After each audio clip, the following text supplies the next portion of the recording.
Sangat tak biasa. Menyusahkan saja. Kenapa aku tidak kepikiran tentang ini ya? Kemana kami harus tinggal sekarang? Gumam nada dalam hatinya. Bagaimana kalau ke rumahmu saja? Jawab nada sangat pelan, seakan tidak yakin dengan kalimatnya yang baru saja diucapkan. Semoga dia tidak melakukan apapun di sana padaku ya. Nada berharap cemas dalam hatinya, sambil menggigit bibir dalamnya. Sandi, kita kembali ke rumahku. Radit kemudian menyandarkan tubuhnya di sandaran kursi dan memejamkan matanya. Radit tidak mengganggu Nada sama sekali. Radit juga tidak merangkul tubuh Nada seperti biasanya saat mereka berada di dalam mobil. Aku agak aneh dengannya. Kenapa sekarang tingkah lakunya seperti itu ya? Aku harus senang atau aku harus curiga?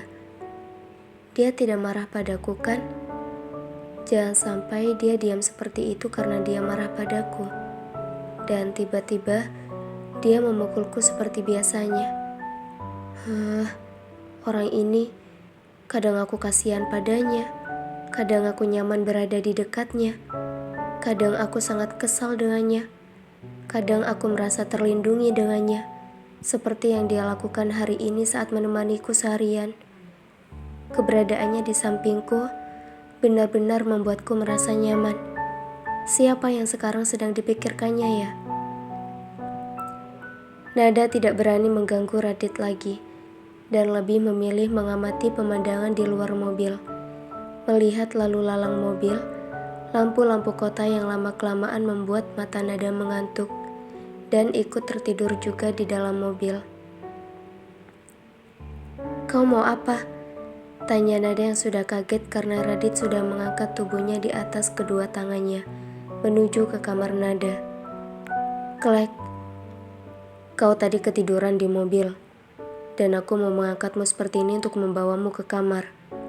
Radit bicara sambil meletakkan tubuh Nada di atas tempat tidurnya, lalu memakaikan Nada selimut, dan segera keluar dari kamar Nada tanpa berkata apa-apa lagi.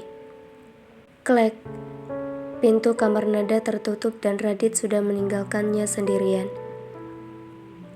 Apa aku tidak salah lihat? Dia benar-benar hanya membawa ke kamar dan tidak melakukan apapun. Itu benar-benar dia kan? Apa betul itu dia?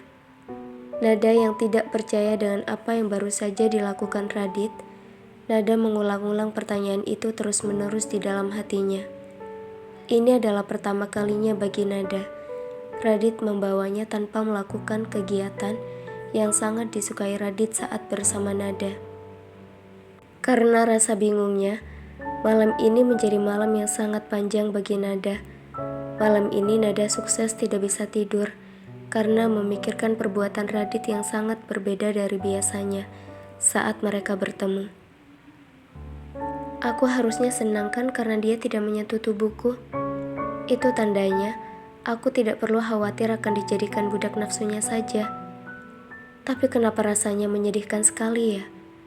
Rasanya sangat nyaman berada dalam dekapannya seperti saat dia menemaniku seharian ini. Apa aku merindukan sentuhannya? Kau pasti sudah mulai gila. Sadarlah Nada, ini pasti karena kau sudah tidak bertemu dengannya lebih dari seminggu. Makanya, kau menjadi error seperti ini. Wahai mata yang sudah sangat lelah, mengapa kau tidak membantuku untuk segera memejamkan mata dan mengistirahatkan seluruh anggota tubuhku yang lain? Nada bahkan mengajukan protes terhadap matanya yang tidak bisa tidur, padahal Nada sudah ingin melupakan semua yang terjadi hari ini yang berhubungan dengan Radit. Klek, sampai kapan kau ingin tidur di sana? Radit memegang tangan Nada dan mengusap tangannya dengan sangat lembut, sehingga membuat Nada terusik dan membuka mata. Jam berapa ini? Maaf, aku ketiduran. Tadi malam aku tidur larut sekali. Nada berusaha untuk bangun dari tidurnya dan duduk sejajar dengan Radit. Sudah jam 5:30 pagi. Hari ini kamu kuliah pagi kan? Jam 9. Ah iya, betul juga kau. Nada segera bangun dari tempat tidurnya, lalu menuju ke kamar mandi untuk membersihkan diri. Aku akan menunggumu di meja makan. Radit kemudian berdiri dari tempat tidur dan keluar dari kamar Nada tanpa menengok ke arah Nada lagi. Hei, dia benar-benar sangat aneh. Kenapa dia jadi seperti itu ya? Dia memperlakukanku dengan sangat sopan. Dia tidak meminta macam-macam padaku. Nada berhenti di pintu kamar mandi, melihat pintu kamarnya yang telah tertutup rapat lagi setelah Radit keluar dengan perasaan sangat bingung. Semua ini di luar kebiasaan Radit. Kejadian yang sama juga terjadi pada saat makan pagi. Radit hanya menikmati makanannya saja dan sama sekali tidak mengganggu Nada. Setelah makan selesai, Radit menunggu Nada selesai makan sambil membaca jurnal yang ada di iPad-nya, lalu bergegas ke kantor setelah Nada selesai menghabiskan makanannya. Nada sudah meminta kepada Radit untuk tidak usah mengantarnya, tapi Radit tetap mengantarnya ke kampus, walaupun arah kantornya berlawanan dengan kampus Nada. Awalnya Nada khawatir Radit berbuat macam-macam juga di mobil, tapi itu semua tidak terjadi. Radit tidak melakukan apapun di dalam mobil, bahkan mereka sedikit sekali berbicara.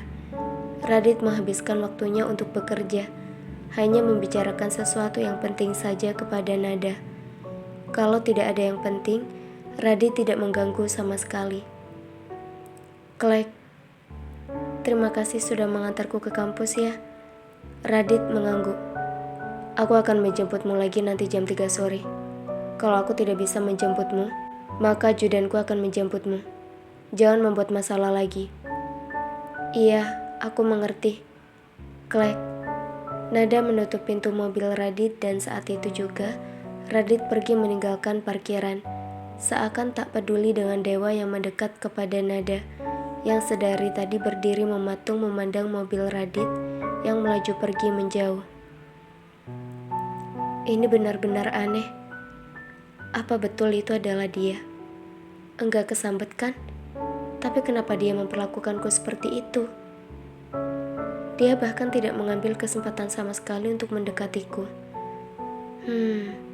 Apa karena memang dia mau memenuhi perjanjiannya bahwa dia tidak akan menyentuh lagi?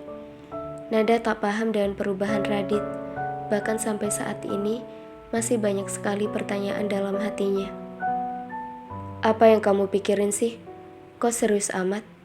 Tanya Dewa sambil tersenyum kepada Nada. Gak apa-apa, lagi kurang enak badan karena kecapean kemarin. Emang apa yang kamu lakuin kemarin? Apa dia membuat Nada terlalu lelah melayaninya di tempat tidur? Kenapa aku jadi kesal sekali padanya ya? Aku bahkan tinggal dengan Nada selama 1 minggu, dan aku bisa untuk tidak menyentuhnya. Kenapa lelaki itu tidak bisa menahan dirinya sendiri sih? Bukankah dia sudah ada perjanjian dengan Nada, bahwa dia tidak akan menyentuh tubuh Nada lagi setelah Nada hamil? Dewa sedikit kurang nyaman dengan kalimat yang baru saja diluncurkan oleh Nada. Ibuku meninggal, Dewa, dan kemarin pemakamannya. Nada tertunduk dan tidak menunjukkan ekspresi apapun di wajahnya. Air matanya seakan sudah kering karena kemarin menangis terlalu banyak.